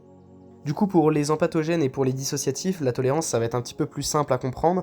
Alors, ça va pas faire, dans les deux cas, ça va pas faire de tolérance instantanée, donc le redrop est possible. Généralement, par exemple, les gens redropent beaucoup avec la kétamine et redropent aussi beaucoup avec la MDMA, parce que c'est des molécules à assez courte durée d'action. Et donc effectivement, au niveau des redrops, des redoses, il n'y a pas de problème au niveau de la tolérance. Ça pose d'autres problèmes, mais pas au niveau de la tolérance. Donc tous les empathogènes entre eux provoquent de la tolérance, c'est-à-dire avec des doses répétées. Par exemple 6 APB, si vous en prenez beaucoup, Imaginons, je sais pas, vous en prenez tous les week-ends pendant un mois, vous allez y développer une tolérance, mais du coup vous allez aussi développer une tolérance à la MDMA, au 5e APB, au 5 APB, enfin voilà, aux autres empattos. Et pour les dissociatifs, ça va être exactement pareil. Donc dans les deux cas, la tolérance va se construire avec un usage répété plusieurs fois, donc sur la durée. Il n'y a pas de tolérance croisée entre les empatogènes et les psychédéliques, ni entre les empatogènes et les dissociatifs, ni entre les dissociatifs et les psychédéliques. C'est-à-dire que théoriquement, vous pourriez prendre du LSD un jour A, de la MDMA un jour B, et de la kétamine un jour C. Les trois sont indépendants, il n'y aura pas de diminution des effets. Maintenant, je vais aborder le sujet des compléments alimentaires qui permettent d'assister un petit peu, en quelque sorte, de réduire la toxicité ou de favoriser des bonnes expériences avec les substances. Du coup, premièrement, souvent on entend que les substances, quelles qu'elles soient, peuvent déclencher des nausées. Donc quand ça vous arrive, c'est quelque chose d'assez embêtant, ça peut vous plomber tout un trip, et donc ce serait vraiment chiant de faire un bad sur ça, ou même juste d'avoir une expérience dont l'efficacité, dont l'intensité est amoindrie parce que vous pouvez pas lâcher prise à cause d'une espèce de nausée. Donc on a plusieurs solutions face à ça. D'abord, on a la solution du gingembre. Il se trouve que le gingembre aide beaucoup pour les nausées pendant les trips à peu près toutes les molécules, que ce soit du côté des dissos, des empattos ou des psychédéliques. Souvent, on va avoir des nausées plutôt avec les psychédéliques, et notamment la mescaline ou même les champignons. Et donc voilà, le gingembre peut beaucoup aider pour ça. Si le gingembre n'est pas assez puissant pour vous, il y a aussi un médicament qui est en vente libre en France qui s'appelle le métopimazine. Donc c'est un anti-émétique qui agit comme antagoniste des récepteurs D1 et D2, il me semble. Du coup, vous pouvez le prendre avec des psychédéliques, des dissociatifs, mais pas avec des empatogènes, parce que, en fait, comme il est antagoniste des récepteurs D1 et D2, il va diminuer l'activité des empatogènes qui se fixent, justement, qui sont agonistes des récepteurs D1 et D2, qui sont donc les récepteurs à dopamine. On peut aussi l'utiliser avec du DXM, qui donne très souvent des nausées, surtout dans sa forme en sirop. Faites attention quand même, parce qu'il pourrait potentiellement y avoir des interactions dangereuses si jamais vous avez un traitement. Personnellement, moi je l'ai testé avec du DXM, je l'ai aussi testé avec du 2CE et j'ai pas eu de problème, mais peut-être que vous, ça pourrait agir différemment. Voilà, donc faites attention. Souvent, il y a aussi des personnes qui ont des problèmes de vasoconstriction avec notamment les psychédéliques et les empatogènes. Donc la vasoconstriction, c'est les veines qui se contractent et donc le sang passe moins bien. Donc par exemple, ça fait les mains froides, les pieds froids, ça peut être désagréable. La solution à ça, c'est de prendre de l'aspirine. Ou bien en version naturelle, on a l'ail qui aide aussi pas mal à la vasodilatation, donc ça peut aider. Pour les empatogènes, qui créent souvent des désagréments, que ce soit au niveau de la descente et même pendant le trip, il y a plusieurs choses qui sont possibles pour améliorer votre expérience. D'abord, il y a le fait de démarrer une cure de vitamine C une semaine avant l'expérience et de la continuer encore quelques jours après. Il y a des études qui montrent que la consommation de vitamine C, ça baisse le stress oxydatif induit par la MDMA. Donc en gros, ça pourrait aider un petit peu à protéger vos neurones de la toxicité de la MDMA. Et dans la même veine, on a aussi la vitamine E qui aide à faire la même chose. Donc là, j'ai parlé de la MDMA, mais comme la plupart des empatogènes agissent de façon similaire sur le cerveau, ça marche aussi avec les autres que la MDMA. On a aussi la N-acétylcystéine, abrégée NAC, qui peut jouer le même rôle. Attention, c'est pas parce que vous prenez des compléments alimentaires pour diminuer la toxicité de la MDMA que ça vous dispense d'espacer les prises. On y reviendra un petit peu plus tard dans la vidéo. Ensuite, souvent, les empatogènes ont la particularité de faire ce qu'on appelle une contraction au niveau de la mâchoire. Ça apporte un nom, c'est le bruxisme. Et ça, je sais qu'il y a plein de gens pour qui ça pourrit un petit peu les expériences à la MDMA. Du coup, en me renseignant, j'ai trouvé une technique pour parer ça, c'est la prise de magnésium. Donc, commencer une cure de magnésium, pareil comme de la vitamine C, une semaine avant la prise, et aussi le jour de l'expérience. Du coup, le jour de l'expérience, vous pouvez pousser les dosages jusqu'à 500-600 mg de magnésium pour vraiment avoir un bon effet qui va diminuer ce bruxisme, cette contraction de la mâchoire. Très souvent, le lendemain des prises de MDMA et d'autres empatogènes, ça va être un petit peu difficile, et même pas seulement le lendemain, c'est souvent toute la semaine après. Et ça parce qu'ils vont libérer en grande quantité de la sérotonine et de la dopamine, donc les stocks sont un petit peu épuisés après. Du coup, la solution à ça, ça peut être de se supplémenter en L-tryptophane et en L-tyrosine, qui sont respectivement les précurseurs de la sérotonine et de la dopamine. Donc ça peut vous aider à atténuer un peu les effets de descente et à récupérer plus vite votre stock de sérotonine. Il y a aussi certaines personnes qui ressentent de l'irritabilité les jours qui suivent la prise des empathogènes. Donc moi je conseille de prendre de l'ashwagandha. C'est en fait une plante qui a des propriétés un petit peu sédatives et anxiolytiques et qui va favoriser la détente et la tranquillité d'esprit. Donc ça peut vraiment être idéal. Pour les dissociatifs, on peut du coup aussi prendre de la vitamine C, de la vitamine E et de la N-acétylcystéine pour prévenir de la toxicité globale. Et comme ils sont en grande majorité métabolisés par le foie, on peut prendre des compléments tels que le chardon-marie ou encore la sylmarine qui aident à protéger un petit peu les cellules hépatiques. Encore une fois, ça ne dispense pas d'espacer les prises. Maintenant, on va parler brièvement des trip killers. Alors, qu'est-ce que c'est un trip killer ? C'est une molécule qui va permettre de stopper un bad trip, mais sans l'arrêter complètement. C'est important d'en avoir à disposition, surtout si vous tentez des trips à haute dose.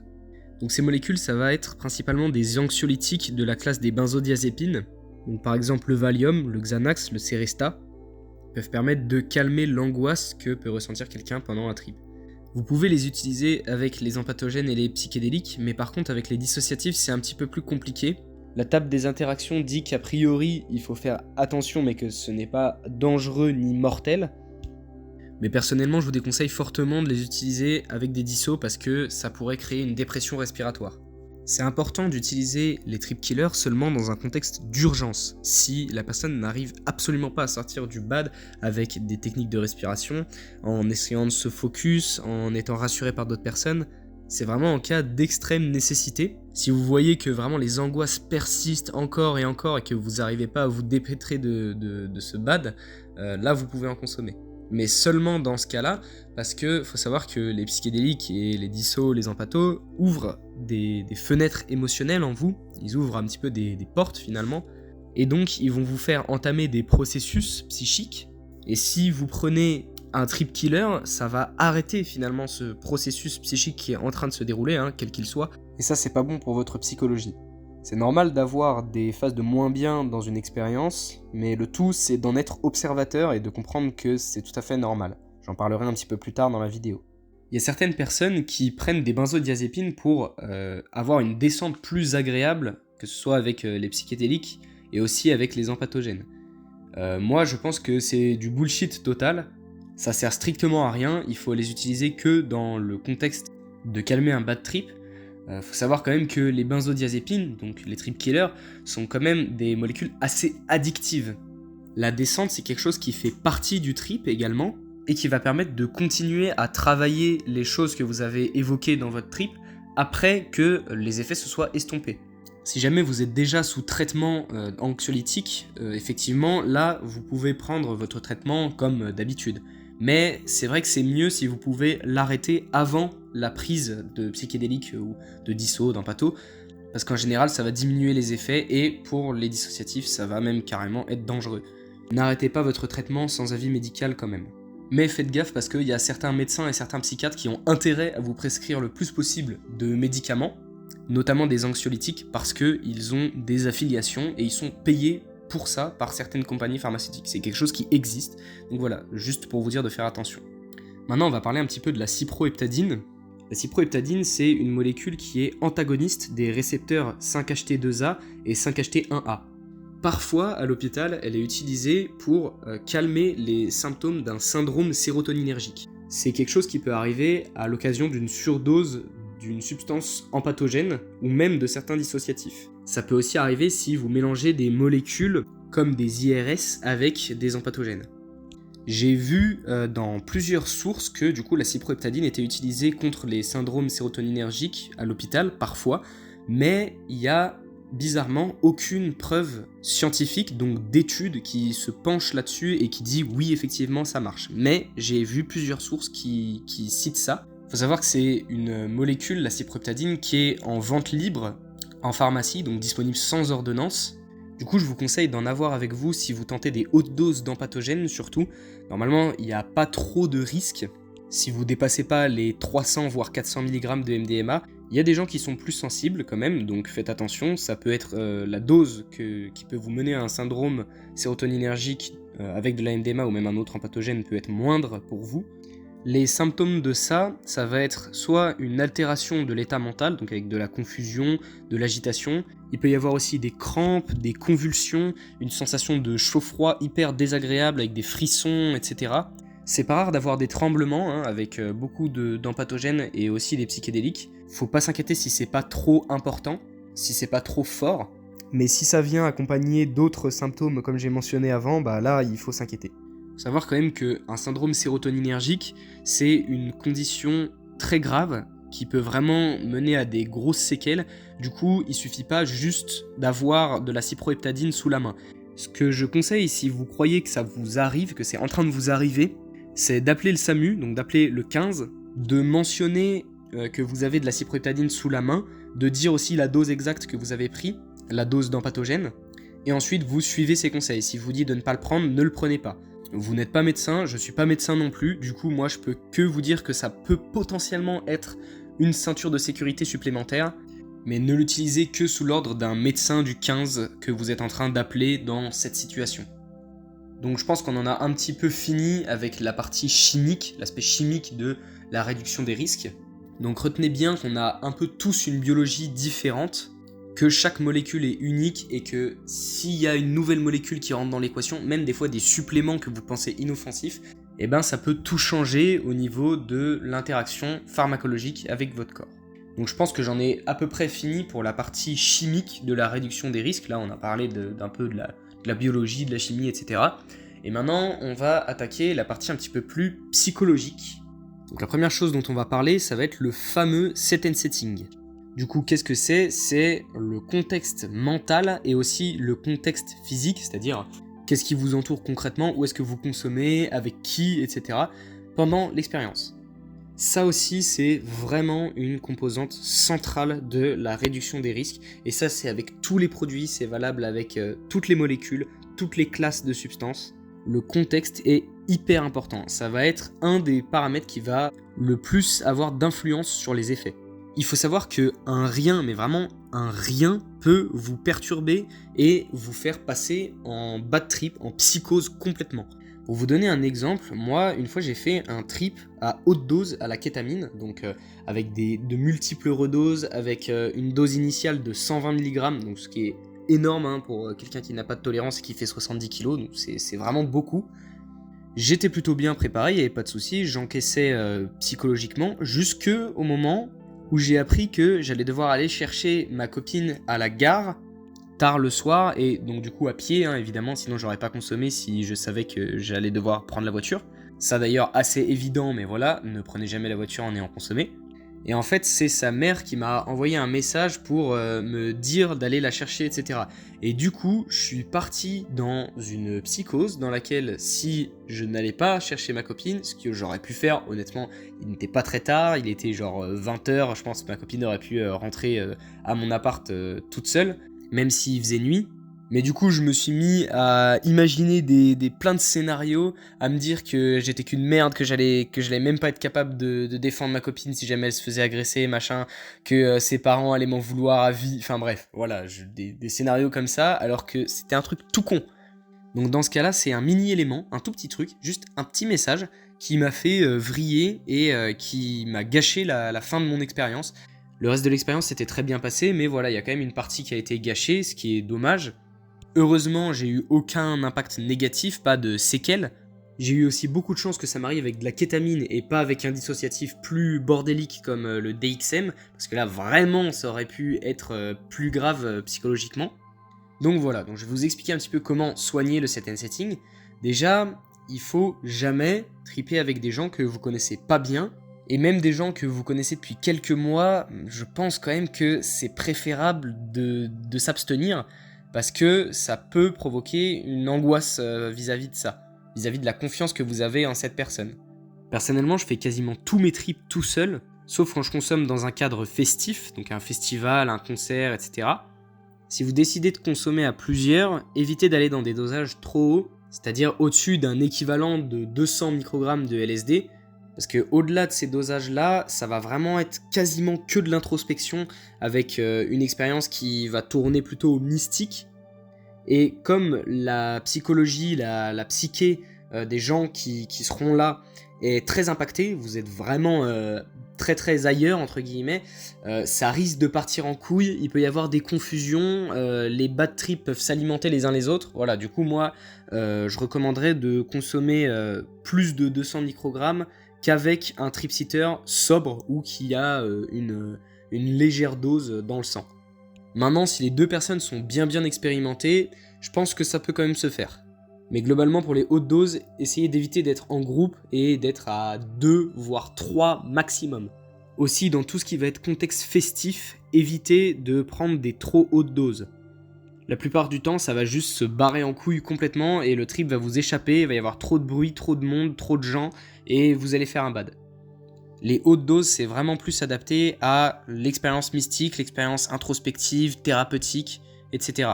Il faut aussi éviter de prendre des produits, donc des 3 classes que je vous rabâche depuis tout à l'heure, dans des lieux que vous ne connaissez pas. C'est préférable de triper chez soi, ou alors chez un ami, chez qui vous avez l'habitude d'aller, dans un lieu que vous connaissez bien, avec lequel vous êtes à l'aise, dans lequel vous vous sentez vraiment bien.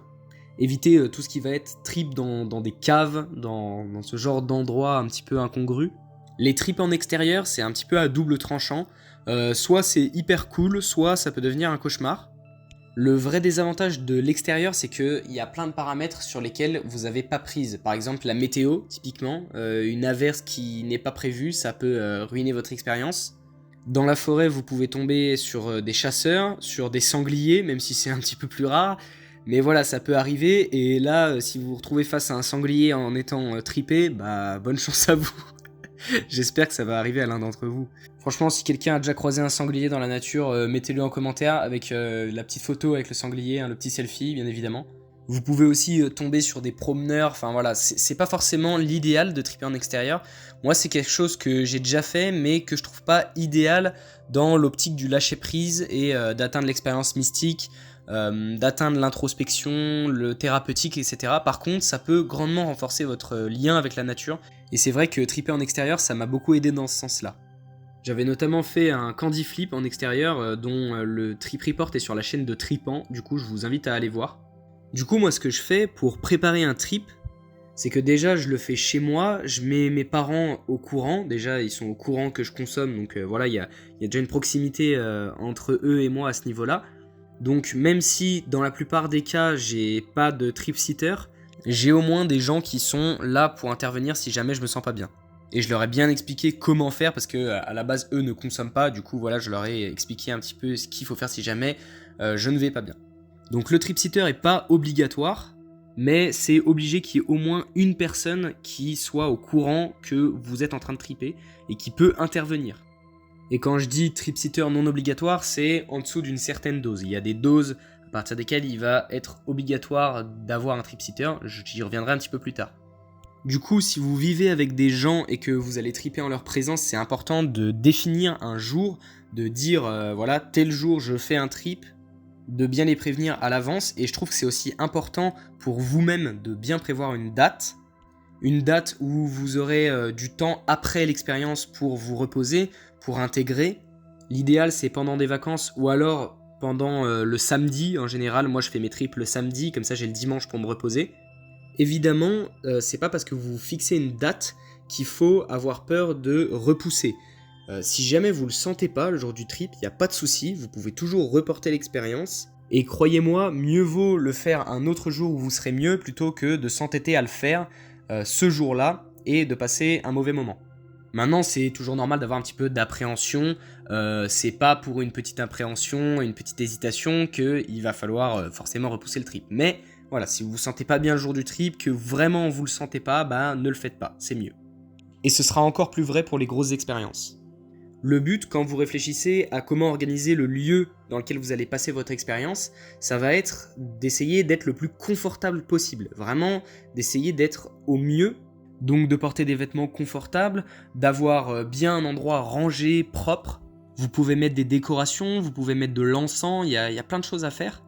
Je vous recommande d'avoir une pièce plutôt chaude, entre 20 et 21 degrés à peu près, mais pas trop. Vous pouvez aussi mettre une petite bassine avec une serviette si jamais vous êtes sujet aux nausées. Personnellement, je prends aussi une bassine quand il va falloir sniffer des produits, parce que comme ça, je peux me rincer le nez au-dessus et après, je peux cracher directement la goutte, donc le résidu qu'il y a dans le nez là dont je vous parlais tout à l'heure pendant qu'on sniffe. Je peux directement la cracher dedans. C'est plus pratique que d'aller aux toilettes ou au-dessus d'un lavabo. Ça, vous n'avez pas à bouger de votre chambre. Si je fais un combo, je prépare toutes les doses avant, comme je disais tout à l'heure. Je me mets aussi une bouteille d'eau dans ma chambre, comme ça limite les déplacements.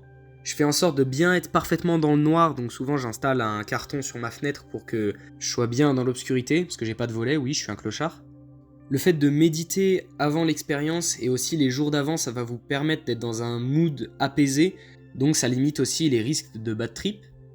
Personnellement, je suis myope et je préfère vraiment avoir tous mes sens quand je tripe, du coup je mets des lentilles. Je trouve ça plus confortable que des lunettes. Du coup, voilà, peut-être qu'il y a des gens qui voient mal qui se reconnaîtront dans mon cas. Et après, du coup, moi, je vais passer toute l'expérience à être allongé sur mon lit, dans le noir, à méditer, avec ma playlist que j'ai préparée spécialement pour l'occasion. Du coup, je vous invite à aller voir ma vidéo sur la musique, dans laquelle j'explique justement comment faire des playlists. Ce qui va être important aussi dans le set and setting, c'est de faire preuve de raison. Imaginons que vous ayez un examen important ou un contrôle, etc. C'est important de ne pas triper les jours d'avant, ça peut vous déstabiliser et vous pourriez rater votre contrôle, votre examen, ce qui serait dommage. Et pire que ça pourrait être justement cette variable qui a un impact sur le trip en vous faisant angoisser, en vous disant merde putain j'ai un contrôle, j'ai un examen, là je suis en train de triper, je devrais être en train de réviser, machin, ça peut aussi vous faire un bad. Donc c'est vraiment pas l'idéal. Il y a certains moments de la vie aussi où il faut pas triper. C'est-à-dire qu'il n'y a pas seulement du coup l'environnement dans lequel vous consommez, mais bien aussi le contexte mental. Si vous venez par exemple de perdre un proche, que vous avez vécu une trahison, une séparation, quelque événement difficile que ce soit que vous avez vécu récemment, donc récemment ça peut être quelques semaines, quelques jours, même quelques mois pour des événements vraiment très stressants, très traumatisants, c'est vraiment pas des moments adaptés pour triper. Il y a aussi les périodes de changement. Les périodes de changement, par exemple, vous déménagez, vous changez de travail, enfin voilà, des gros changements dans votre vie. Vous venez d'avoir un enfant ou ce genre de choses, voilà, qui remue déjà beaucoup de choses par elle-même. C'est pas le moment de rajouter encore un trip qui va vous retourner l'esprit. Vous voyez ce que je veux dire ? Maintenant, c'est pas parce que vous êtes pas bien qu'il faut pas triper, justement. Il y a par exemple les personnes dépressives, effectivement elles sont pas bien, mais un trip ça pourrait améliorer leurs symptômes, etc. Si c'est bien fait, si le set and setting est respecté, etc. On s'entend bien là-dessus. Évidemment que ça pourrait aussi empirer les choses, mais voilà. Il n'y a pas de raison si les choses sont bien faites. Une chose qui va aussi beaucoup améliorer vos expériences, c'est le fait de se préparer psychologiquement. Parce que, faut savoir que ça va un petit peu vous retourner, vous tournebouler dans tous les sens. C'est vraiment une épreuve psychologique que vous allez vivre, et du coup, c'est important de s'échauffer, entre guillemets. De se dire, là je vais vivre quelque chose de puissant, tout simplement de se préparer psychologiquement. Donc déjà, vous pourriez commencer par renoncer à des activités à libération de dopamine instantanée quelques jours avant le trip, par exemple le porno, la cigarette, enfin voilà, ce genre de choses, l'alcool, enfin vraiment vous mettre dans un mood moine, un mood grand sportif, je sais pas comment vous dire, mais voilà, vous allez vivre une épreuve, il faut vous y préparer. Donc bien manger, bien dormir, c'est comme une préparation à un match de foot, enfin vous voyez un petit peu le délire. La méditation va aussi beaucoup aider parce que ça va vous permettre de vous recentrer sur vous-même, potentiellement de vous recentrer sur ce que vous voulez travailler pendant le trip, etc. De toute façon, je ferai vraiment une vidéo, je pense, complète où je parlerai du set and setting et de la façon de préparer une expérience. Ensuite, une composante très très très importante en trip qui va vous permettre de débloquer les hauts dosages sans avoir de risque de bad si votre set and setting est bien maîtrisé. Ça va être le lâcher prise. Donc qu'est-ce que c'est ? C'est le fait de comprendre qu'en fait pour maîtriser les substances dont je parle sur cette chaîne, il faut justement ne surtout pas faire intervenir son ego. C'est-à-dire que la substance va vous provoquer une sorte de spectacle devant vos yeux, et un petit peu comme quand vous allez au théâtre, Ça vous viendrait absolument jamais à l'idée de monter sur scène pour dire aux acteurs que vous n'aimez pas leur costume, que vous n'aimez pas comment ils jouent, que vous n'aimez pas les décors que le metteur en scène a choisi. Voilà, il faut laisser la chose se dérouler sous vos yeux, en être observateur complet. Il y a forcément des moments dans l'expérience où vous allez vous sentir mal, où la molécule va toucher là où ça ne vous plaît pas du tout, va soulever des traumatismes, va soulever des peurs, des jalousies, des sentiments négatifs, des choses dont vous avez honte. C'est aussi possible d'avoir des visions terrifiantes, hein, des visions de meurtre, des visions de viol, enfin voilà, on peut avoir des choses assez terrifiantes, mais le tout c'est de toujours accepter ce que la molécule vous montre. De ne jamais fuir, peu importe ce qui se passe. Parce que plus vous fuyez, pire ce sera. Il faut vraiment essayer de ne pas s'accrocher, de ne s'accrocher à aucune pensée, aucune vision, et c'est valable pour les choses plaisantes comme les choses déplaisantes dans l'expérience. Ce serait un petit peu comme plonger dans une rivière, dans un fleuve, et de vous laisser entièrement porter par le courant sans faire aucun mouvement, sans rien tenter. Et moi, il y a une chose aussi que j'ai remarqué, c'est que on a donc tous une sorte de petite voix dans la tête qui s'arrête jamais. Et sous psychédélique, cette petite voix dans la tête, elle va être énormément boostée. Souvent, vos pensées, elles vont aller à toute allure. Le tout, c'est de toujours arriver à se recentrer dans le silence interne. Alors après, la discussion avec soi, ça peut permettre effectivement de démêler des traumatismes, ça peut permettre de débloquer des problèmes d'ordre existentiel. Mais globalement, j'ai remarqué que pour une meilleure appréciation du moment présent, il suffit de se taire et juste d'être dans la pure perception, dans la pure appréciation de ce que vous ressentez par vos sens, par vos émotions, et d'être vraiment immergé dans l'expérience, et d'avoir toute confiance en le produit. Bien sûr qu'il va y avoir des choses douloureuses, mais faites confiance au produit, vraiment laissez-le infuser jusqu'au creux de votre âme, laissez-le faire effet à pleine puissance, vous montrer tout ce dont il est capable, et vraiment ça peut que payer, ça peut que vous donner une expérience hors du commun avec un kiff extraordinaire.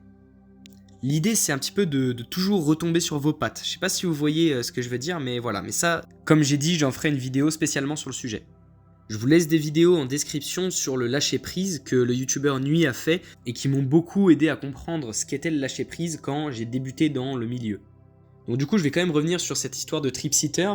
Alors, moi, le trip-sitter, je trouve que ça me sert pas forcément, même dans les grosses expériences, parce que je préfère être seul pour lâcher prise et pour être vraiment dans l'introspection.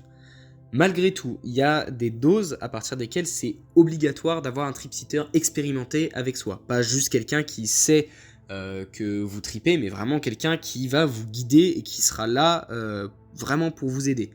Ces doses-là, ça va être déjà quand vous allez tenter des morts de l'ego, donc quand vous allez dépasser les 300-400 microgrammes de LSD, là, c'est quand même vraiment conseillé, voire obligatoire d'avoir un trip-sitter. Pareil pour des molécules comme la DMT ou la 5-MeO-DMT, là c'est des molécules qui sont tellement puissantes que vous êtes obligé d'avoir un trip-sitter aussi parce que c'est juste trop fort. Il y a la salvia aussi qui rentre un petit peu dans cette catégorie de molécules tellement fortes que vous êtes juste obligé d'avoir un trip-sitter à partir du moment où vous les tâtez. Et ce, même à moyenne basse dose, parce que une moyenne basse dose de DMT, c'est déjà le turfu. Donc voilà, bien retenir ça. Pendant l'expérience, ça va être important de bien s'hydrater pour vraiment rester en forme. Il faut savoir que les produits, surtout les empatogènes, ça déshydrate beaucoup. Dans le cas des dissociatifs, c'est aussi important parce que ça va permettre de nettoyer la vessie qui va être beaucoup attaquée par les molécules dissociatives. Faites attention aussi à ne pas consommer quand vous êtes malade ou fatigué parce que forcément ça va jouer sur l'expérience. Vous êtes en train de vivre quelque chose, une expérience de guerrier finalement, donc vous devez être au top de votre forme. Ensuite, les jours d'après, ça va être important de bien intégrer l'expérience. Je vous laisserai aussi une vidéo de la Gazette de l'Abîme sur le sujet, qui est un autre youtubeur dans le domaine des psychédéliques.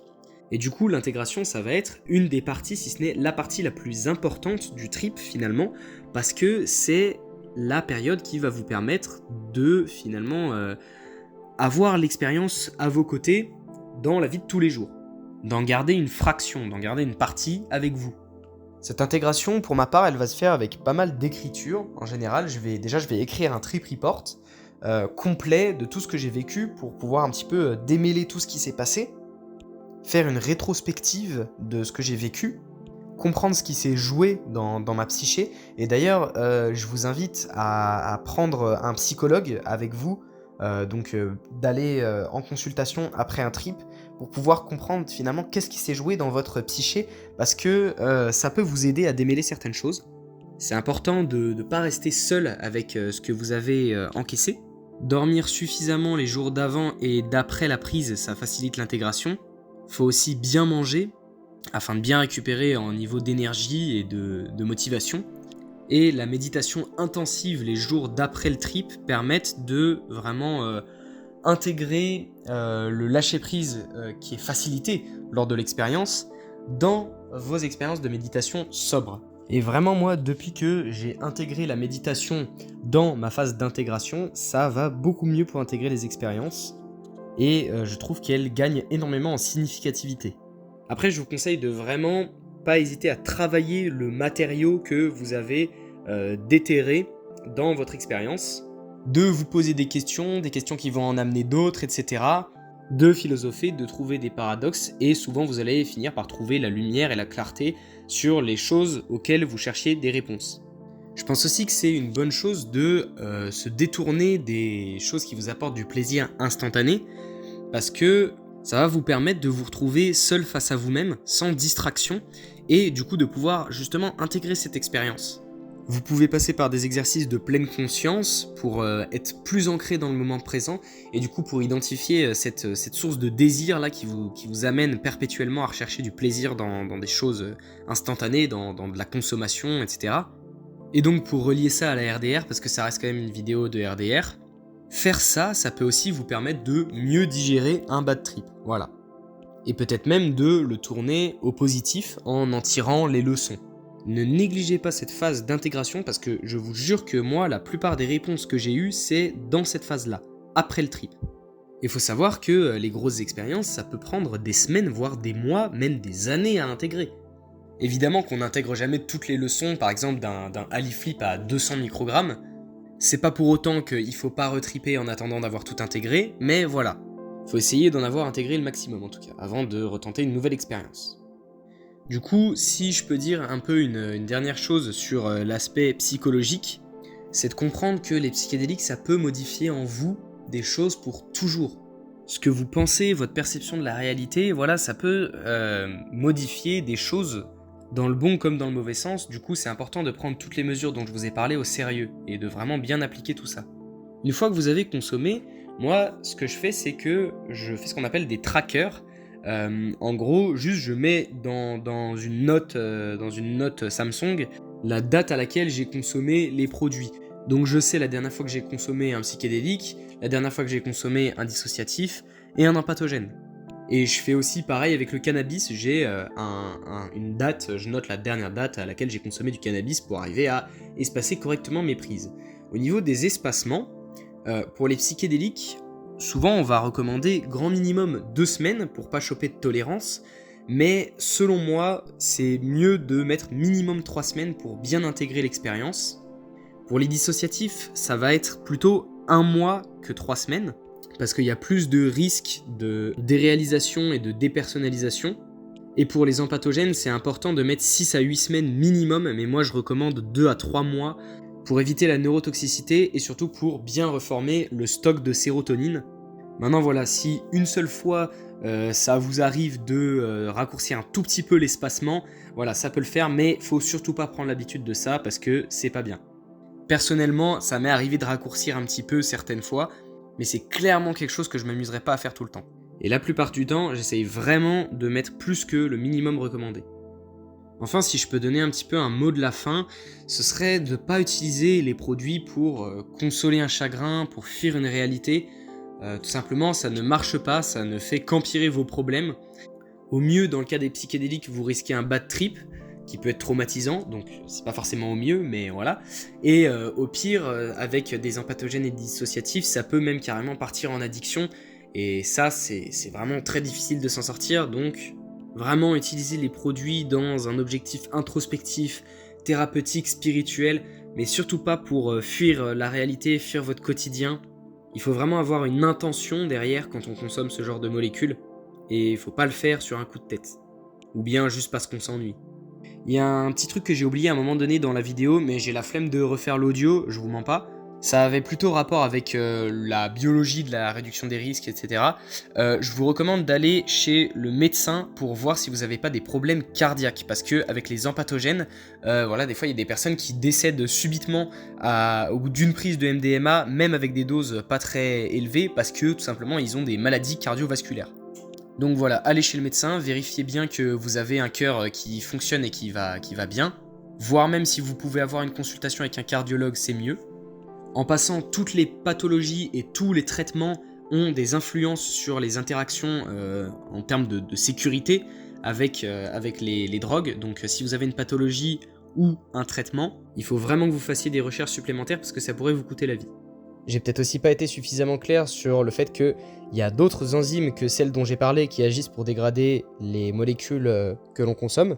Donc c'est important dans le cadre de vos recherches de vraiment vous attaquer à toutes les enzymes. Il n'y en a pas une qui est moins importante que l'autre, même si des fois il y en a une qui fait plus de travail entre guillemets qu'une autre, toutes sont importantes, voilà. Si je peux vous dire une chose aussi, sur laquelle j'ai peut-être pas été assez clair, c'est que quand vous voulez faire un trip, et surtout quand vous voulez faire des combos, il faut vraiment réfléchir les choses au milligramme près, il faut bien réfléchir les timings. La playlist du trip, il faut qu'elle soit nickel, genre il faut que tout soit millimétré et surtout au niveau des doses, il faut que tout soit réfléchi parfaitement. Donc moi vraiment je prépare tous mes trips au milligramme près. Parce que des fois c'est quelques milligrammes qui font la différence entre un trip que vous maîtrisez et un trip qui serait incontrôlable pour vous. Voilà, mis à part ça, je pense que j'ai tout dit. Si vous êtes calé sur le sujet de la pharmacologie notamment, je vous invite à mettre des commentaires, à me dire si jamais j'ai pas été précis à certains moments, à poser des questions, voilà, j'essaierai de vous répondre, il n'y a pas de souci. Au-delà de ça, n'oubliez pas de liker la vidéo, partager, vous abonner à la chaîne, commenter. Je vois que vous êtes de plus en plus nombreux et ça me pousse vraiment à continuer, c'est très cool de voir que mes vidéos vous plaisent. Et 2025, je vais essayer de vous servir du lourd. Je pense que dans les prochaines vidéos, on va plutôt s'intéresser à la spiritualité. N'hésitez pas à me dire le genre de contenu que vous voulez voir sur cette chaîne. Allez bien checker la description, important, je pense que je vais vraiment mettre plein de liens pour que vous puissiez vous renseigner sur des choses que j'ai pu dire et aussi avec d'autres informations. Et sur ce, on se retrouve pour une prochaine vidéo. Salut!